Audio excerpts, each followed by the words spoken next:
The Boston Bruins are focusing on how to close things out after a recent trend of allowing game tying or winning goals in the final minute of regulation. And could PK Subban be a trade target for Don Sweeney ahead of the March 21st trade deadline? All this and more on today's episode of Locked On Boston Bruins.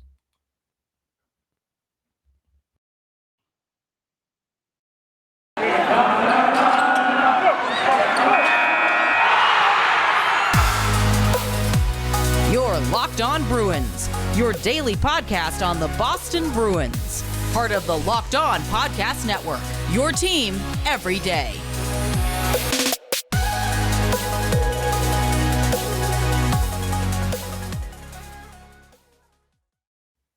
What is up, Bruins fans, and welcome back to the Locked On Boston Bruins podcast. I'm your host, Ian McLaren, and this is a daily show where we discuss all things Spoked B, as well as take a look around the NHL. Today is Thursday, March 10th.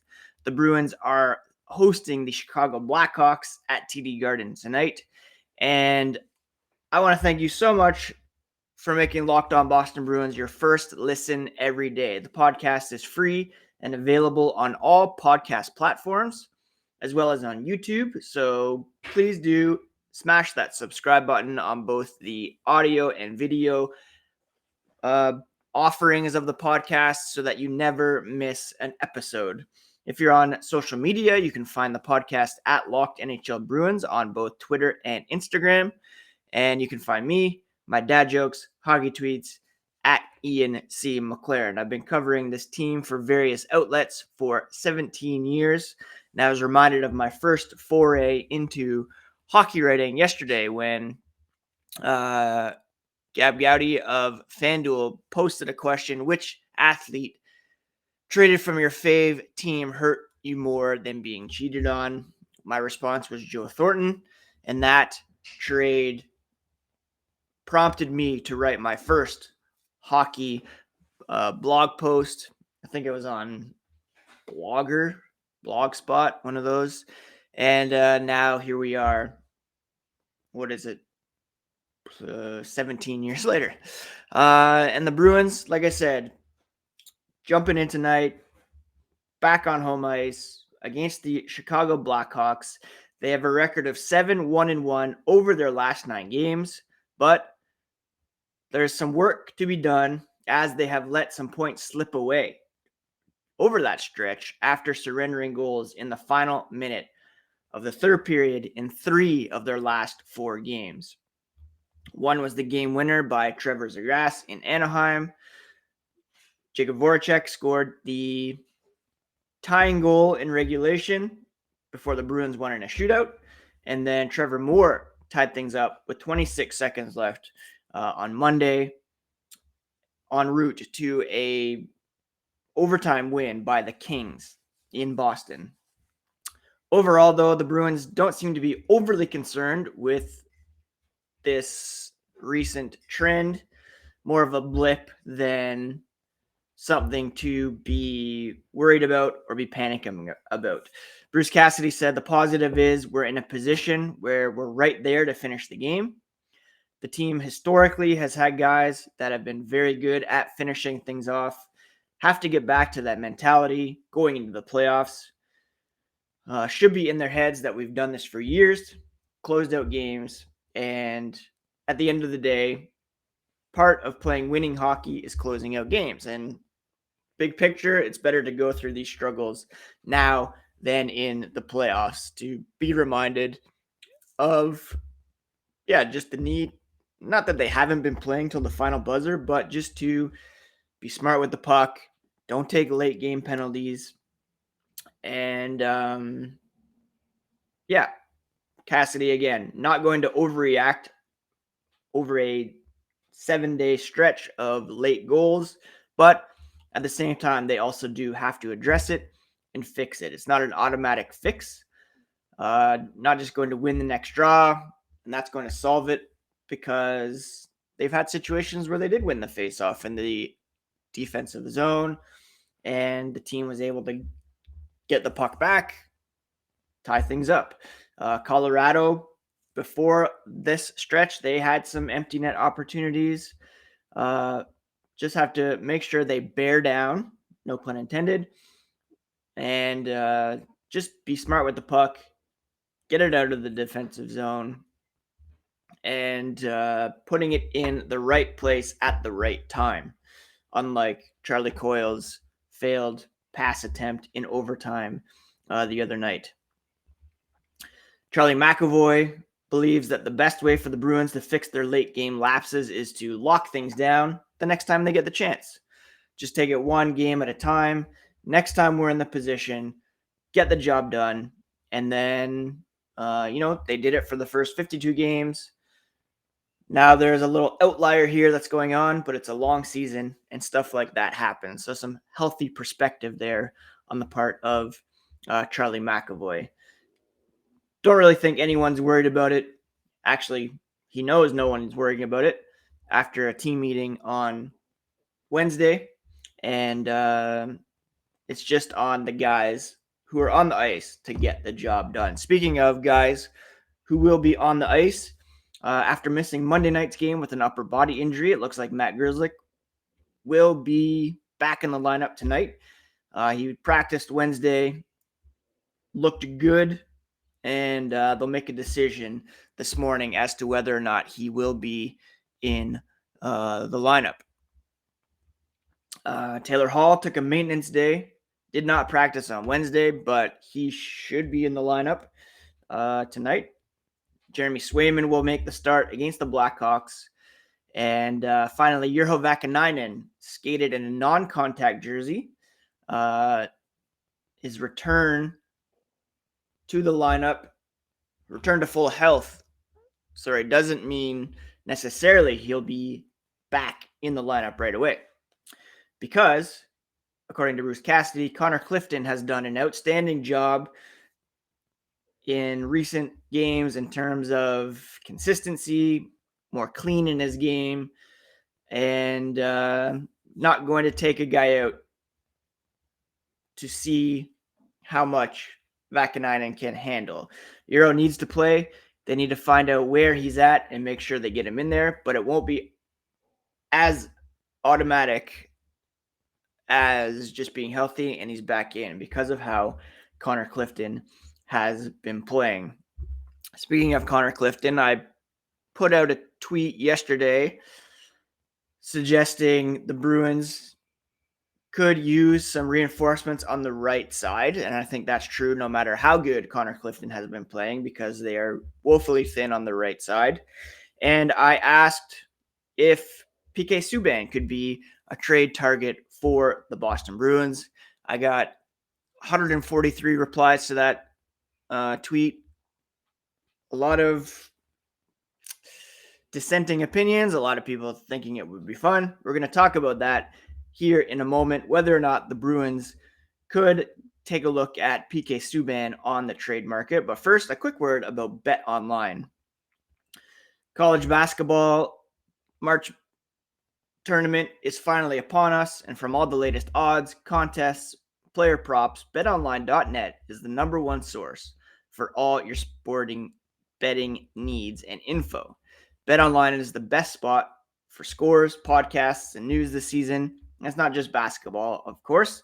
They are your continued source for all sports wagering information needs like live betting, favorite Vegas casino games, hockey, basketball, hopefully baseball soon, boxing, UFC as well. Head to their website today, use your mobile device, and learn more about the trends in action at BetOnline, where the game starts. I want to thank you so much again for making Locked On Boston Bruins your first listen every day. For your next listen, check out the Locked On Now podcast, nightly recaps of every NHL game with analysis from our local experts, free and available wherever you get podcasts.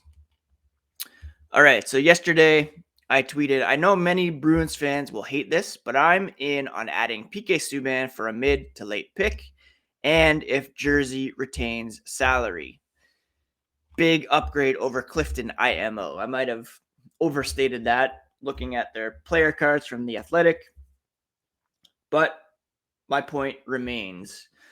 If you look at the Bruins depth chart on the left side, you have Grzelcyk, Riley, Forbort, Vakanainen. Sean has played well.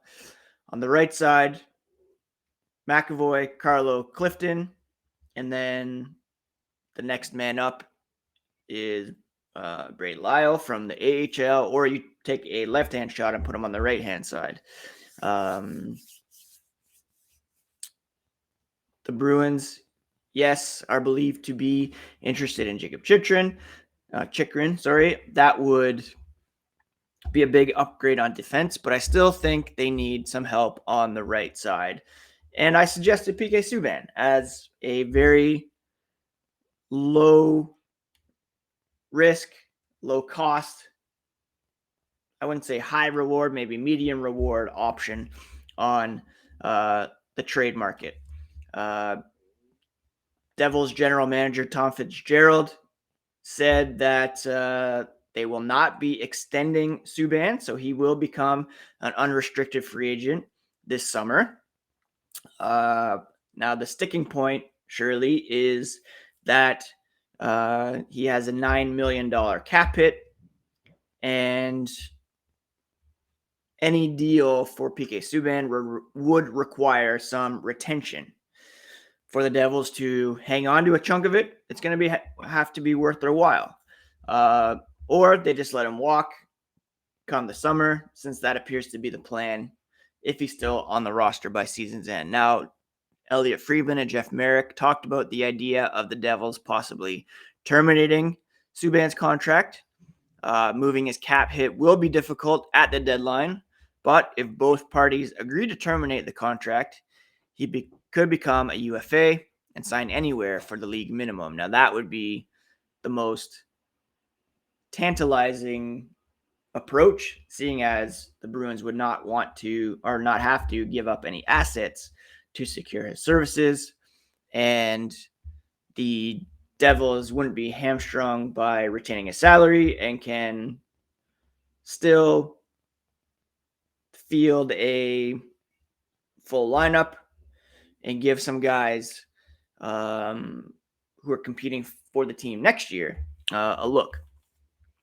Now, Shayna Goldman of The Athletic, who one of my favorite hockey writers, she's been on the podcast a couple months ago. She wrote a great piece this morning about PK Subban, 32 years old, not the player he once was, not the defender who was traded to Nashville by the Montreal Canadiens, not the same player that was traded from the Predators to the Devils. Pretty steep decline.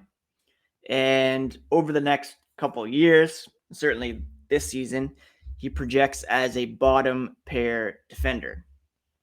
Not scoring as much as he used to, still shoots the puck at a high rate, averaging about 17 minutes per game.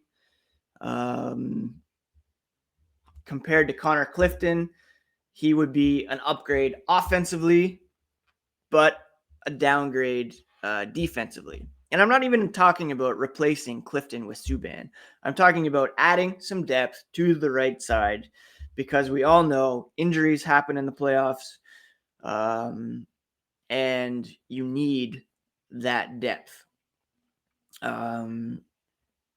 Shayna writes, the right-handed rear guard actually holds the blue line at an above average rate relative to his teammates in New Jersey when it comes to facing carry-ins against and entries that lead to scoring chances against. He can still retrieve pucks that leads to exits at an above average rate. He's eclipsed on the depth chart in New Jersey by Damon Severson, who would be an attractive option, although very expensive, and Dougie Hamilton. Again, he doesn't have the same highlight reel ability that he did in the prime of his career, still carries some value as a third pair defender and could perform well, especially if he has a strong partner to balance his game on a playoff team. For a contending team in need of depth, there's still value for the right-handed defenseman according to Shayna. Now, again, the kicker is his cap hit and what it would cost to pick him up. But I still think, if teams are willing to cough up a first-round pick for a guy like Ben Chiarot in Montreal, then a mid to late round pick for PK Subban should be worth considering, in my opinion. Shayna concludes her article by saying, if Ben Chiarot is worth a first rounder, anything is possible. It's going to be a challenge to maneuver unless depth defenders are the hottest commodity on the market. Perhaps a third team jumps in to retain part of the salary. There has to be a legitimate conversation if teams will feel like investing anything for Subban at this point in his career. Again, the ideal situation would be that buyout and they can sign him for the league minimum. I don't know if you want to give up assets for him at this point in his career, although, a third, fourth, fifth round pick would be fine. Devils likely would want to get something instead of letting him leave as an unrestricted free agent for nothing. And again, Clifton has played really well. Bruce Cassidy's happy with his game. I probably overstated the gap between the two players. But I do think the Bruins do need some depth on the right side. They've been talking about Chychrun, Jacob Middleton, and San Jose. These are all left-hand shots. The Bruins just committed to Mike Riley and Derek Forbort. Perhaps one or both, not the wisest move.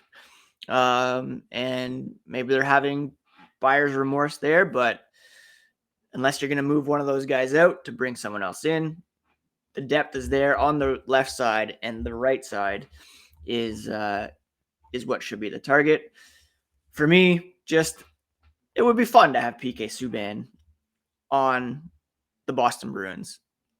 Same as Phil Kessel. I'm still in on that. Now, I know a lot of you pointed to Subban's slew-footing reputation, not a clean player per se, perhaps not great in the locker room, wouldn't get along with the likes of Brad Marchand. I think we're kind of underestimating how hockey players are a pretty welcoming bunch. All things considered, they can separate what happens on the ice with the locker room setting.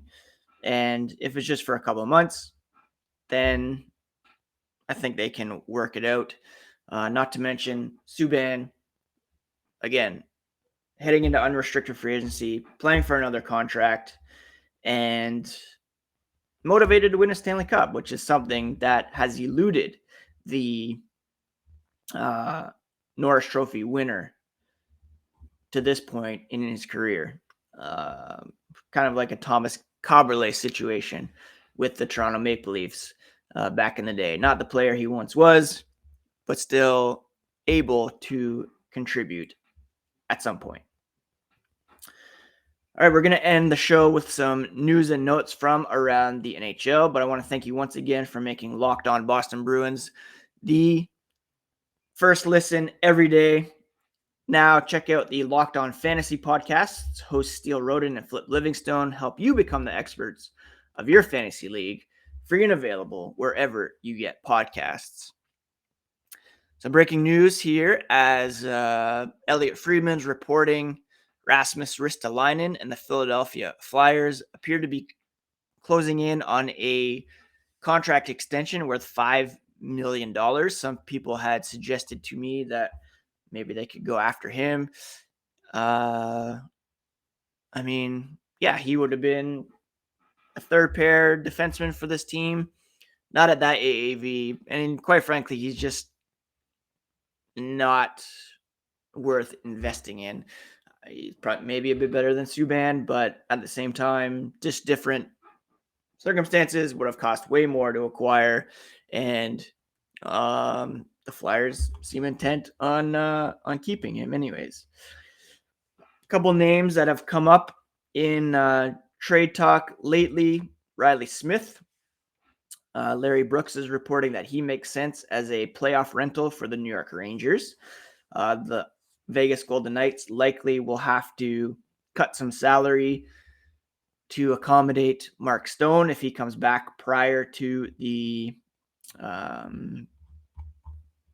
playoffs. Right now he's on LTIR, kind of going the Nikita Kucherov route there, but if he comes back, then that could be a problem that they'll have to navigate. And I wanted to give a shout out to Jaromir Jagr, who put together a charity game for Ukraine the other day. Very cool of him to do that over in the Czech Republic. Kind of ironic as Alex Ovechkin tied his goal mark the other night. And a lot of complicated politics going on there, but good on Jagr for, just using his platform to help some families in need over in Ukraine. And we continue to think about all the families affected by the ongoing invasion of Ukraine. I think that's it for today's episode of Locked On Boston Bruins. Thank you so much for taking some time to listen. Really do appreciate it. Quick TV update. We finished Pam and Tommy last night, which was pretty entertaining. I feel bad for Pride of Canada, Pamela Anderson, after watching that, and definitely entertaining and worth the watch. However, what else? I started Our Flag Means Death on HBO Max, which is a hilarious pirate show starring Rhys Darby, some other familiar faces that you will recognize. Highly recommend that. I'm hoping to check out Winning Time, the new Lakers show, sometime between now and when the next episode drops on Sunday. And all caught up. Well, not all caught up, but I'm up to season 5 in my Better Call Saul rewatch, and that drops on Netflix in a couple weeks. So I'll watch that before the final season drops. Anyways, happy Thursday, friends. Hopefully the Bruins can take care of business tonight against the Chicago Blackhawks. We'll be back on tomorrow's podcast to recap that. And Monday, I'm going to be joined by Lauren Campbell of Nesson, as well as co-host of the Locked On Red Sox podcast, to talk Bruins and find out what's happening in the world of baseball as well. So take care. Have a great Thursday. Go Bruins tonight. And we'll talk to you tomorrow here on the Locked On Boston Bruins podcast, part of the Locked On Podcast Network, your favorite team every single day.